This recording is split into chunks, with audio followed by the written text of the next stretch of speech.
Welcome to Sunshine Worm Farm. What's up, worm people? Just here doing our breeder bins.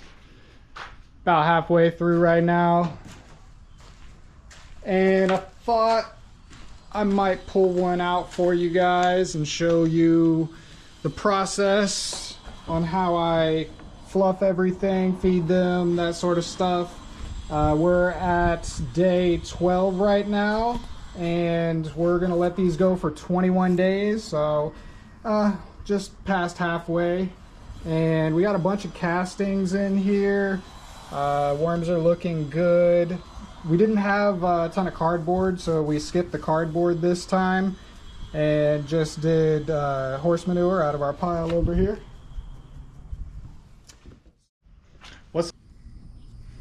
All right, so the first thing that I like to do is come in and mix up all the bedding. Look at those worms.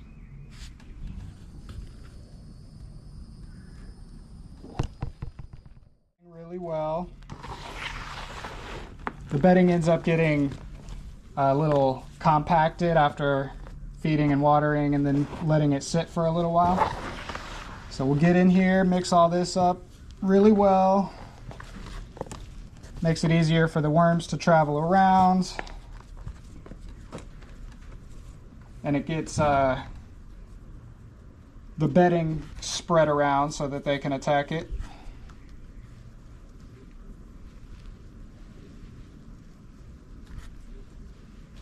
I'll pick out little pieces of debris like this. But by the time 21 days is up and we run this through the trommel, there's nothing but pure castings left. So I also break up little pieces of manure that are still whole so that it's easier for them to break down. You could think of that as like shredding cardboard basically. And for those of you that are concerned with gloves, I'm a mentor of Joel Salatin's, and that man goes and puts his hand in his horse manure pile every single day. I think first thing in the morning, if I'm not mistaken, so that he can build up his natural resistance to bacteria, which I think is pretty smart.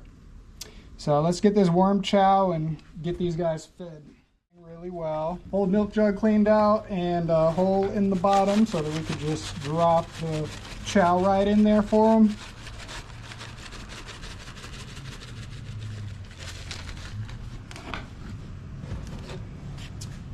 And then bury the trench of food.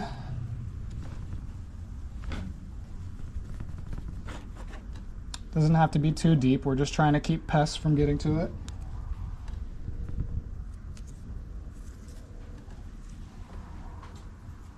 And then we water it in.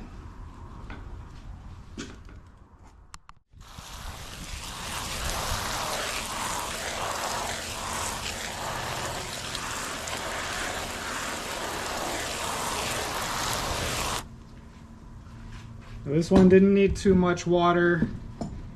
What you don't want is to have standing water at the bottom. That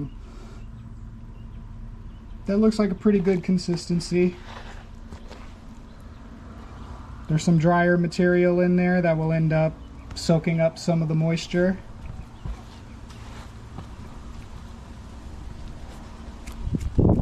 And then we cover it, put it back on the rack.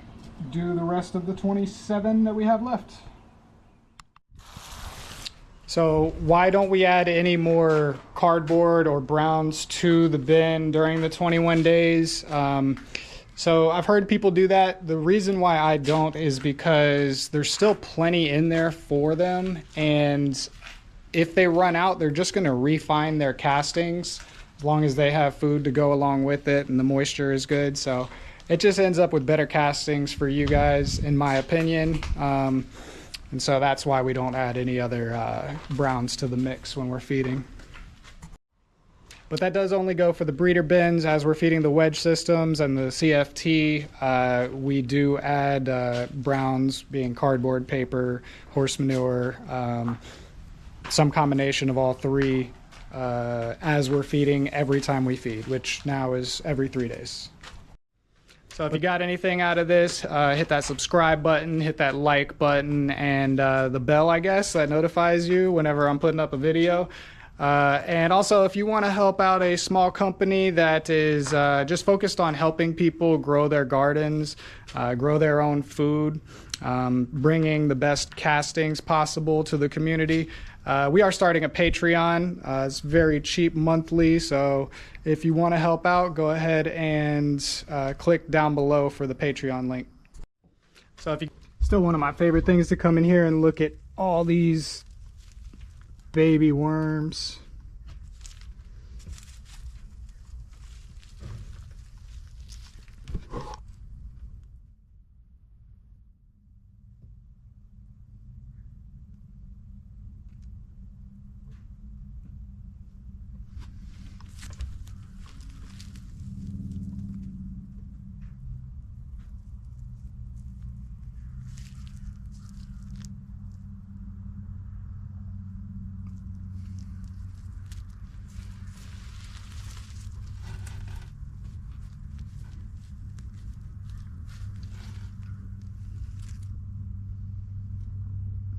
Some of them not so small anymore.